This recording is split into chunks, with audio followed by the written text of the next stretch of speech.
आप देख रहे हैं डार्क फाइल्स। तो चलिए बढ़ते हैं आज की इस कहानी की ओर। दोस्तों, ये घटना मेरे दादाजी के साथ तब पेश आई थी जब उनकी उम्र महज 21 साल थी। उन दिनों दादाजी अपने परिवार के साथ गांव में रहा करते थे। दादाजी जिस घर में रहते थे वो घर मिट्टी का था। वही नहीं बल्कि उस जमाने के सभी घर मिट्टी के हुआ करते थे। मिट्टी के घरों में रहना कोई आसान काम नहीं है। खासकर ज्यादा तकलीफ होती है बरसात के मौसम में। बारिश के पानी से फूलकर कौन सा दीवार कब गिर जाए कोई भरोसा नहीं होता। इन्हीं सारी चीजों से परेशान होकर दादाजी के पापा यानी परदादा जी ने एक पक्के का मकान बनवाया। जिस जगह पर मकान बन रहा था वहां आसपास दूसरा कोई घर नहीं था।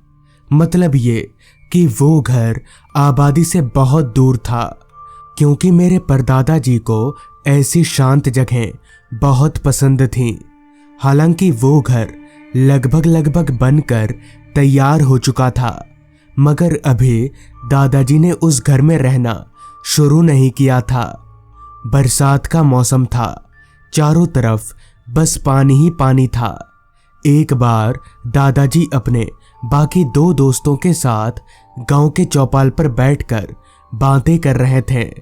तभी उनके एक दोस्त पारस ने उनसे कहा, मोहन भाई, तूने तो नया घर बनाया यार, कुछ खिलाएगा नहीं हम लोगों को? पारस की इस बात पर दादाजी के कुछ बोलने से पहले ही उनके दूसरे दोस्त माधव ने कहा, भाई बहुत दिनों से हमने पिकनिक नहीं किया, एक बार तेरे नए घर में पिकनिक करते हैं। इस पर दादाजी बोले, पर अभी बरसात के मौसम में पिकनिक? इस पर पारस बोला, हाँ तो क्या हुआ, इस मौसम में तो और भी मजा आएगा। बस पिकनिक का सारा खर्चा मोहन भाई तू दे देना। हालांकि दादाजी को खर्चा देने में कोई हर्ज नहीं था, इसलिए वो मान गए। जिसके बाद ये तय हुआ कि वो लोग आज रात ही उस नए घर में चिकन और चावल की पिकनिक करेंगे, जिसका पूरा खर्च दादाजी उठाएंगे। सारा कुछ तय हो जाने के बाद वो तीनों अपने अपने घर आ गए और पिकनिक की तैयारी करने लगे। शाम के 7 बजे तीनों एकाएक नए घर में पहुंच गए और चूल्हा जलाकर खाना पकाने की तैयारी करने लगे।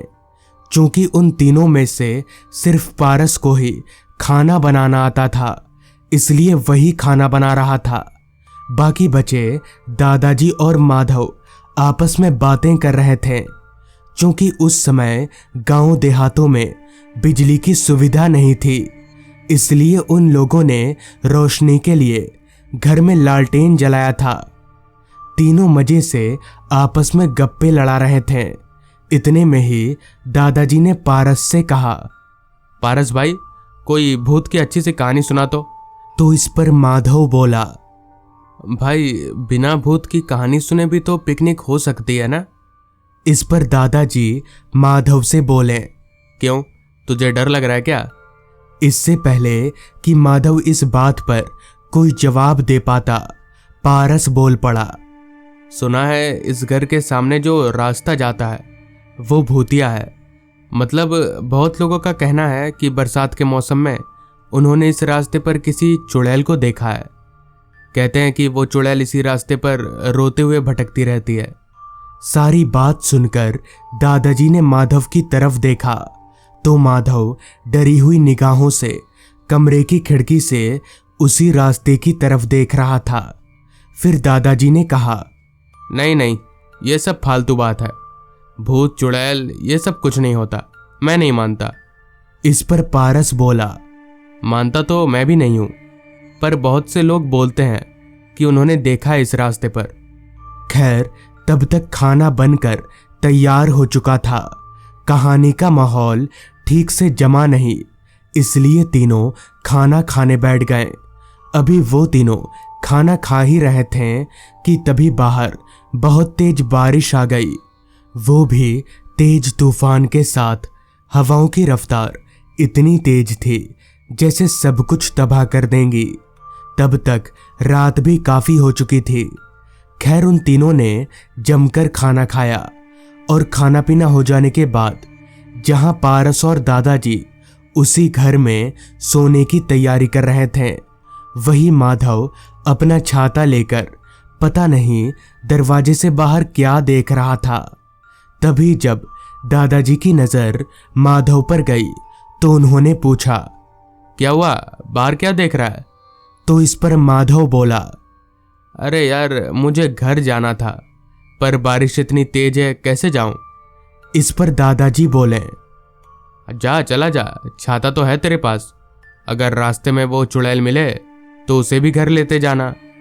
दादाजी की बात सुनकर माधव ने कहा, नहीं, मतलब उतना भी जरूरी नहीं है घर जाना, मैं कल सुबह आराम से चला जाऊंगा।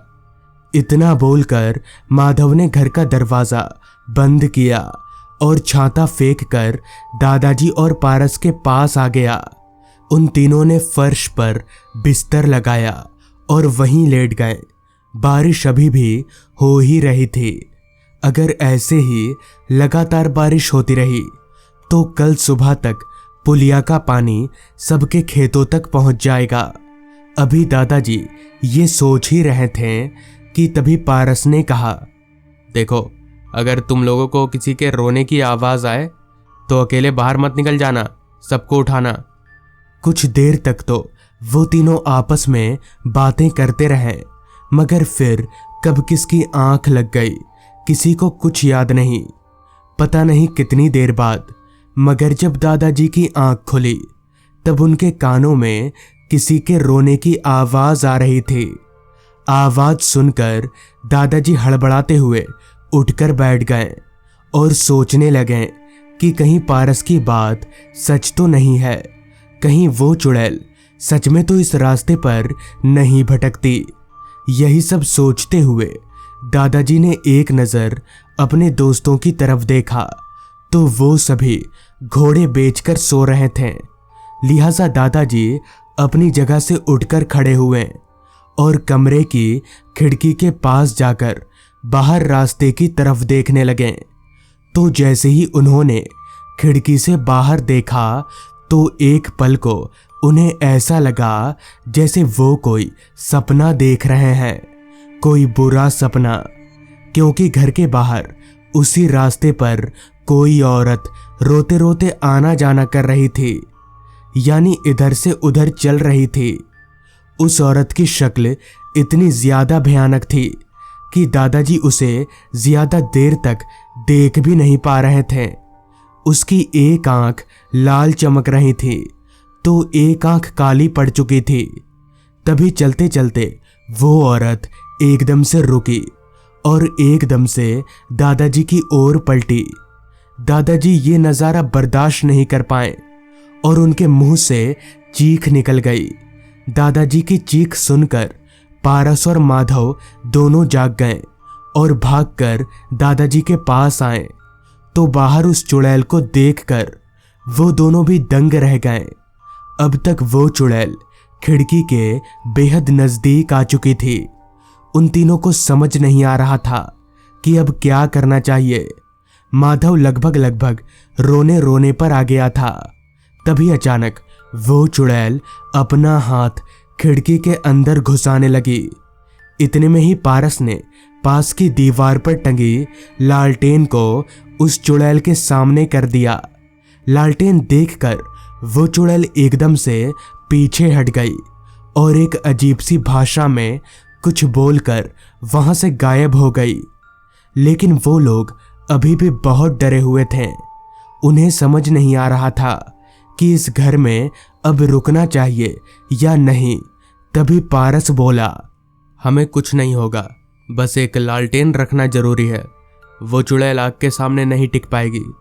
जिसके बाद दादाजी और बाकी लोग सुबह होने तक लालटेन जलाकर उसी घर में रहे। घर जाकर जब दादाजी ने ये बात परदादाजी को बताई तो उन्होंने वो नया घर बेच दिया। मगर कहते हैं कि आज भी उस रास्ते पर वो चुड़ैल भटकती रहती है। लेकिन इसके पीछे का कारण क्या है ये आज तक कोई बता नहीं पाया। तो दोस्तों, ये थी आज की कहानी। अगर आपको ये कहानी अच्छी लगी हो तो चैनल को ज़रूर सब्सक्राइब कर लें। तो मैं आपका दोस्त आर्यन जल्द ही मिलूंगा आपसे ऐसी ही एक कहानी के साथ।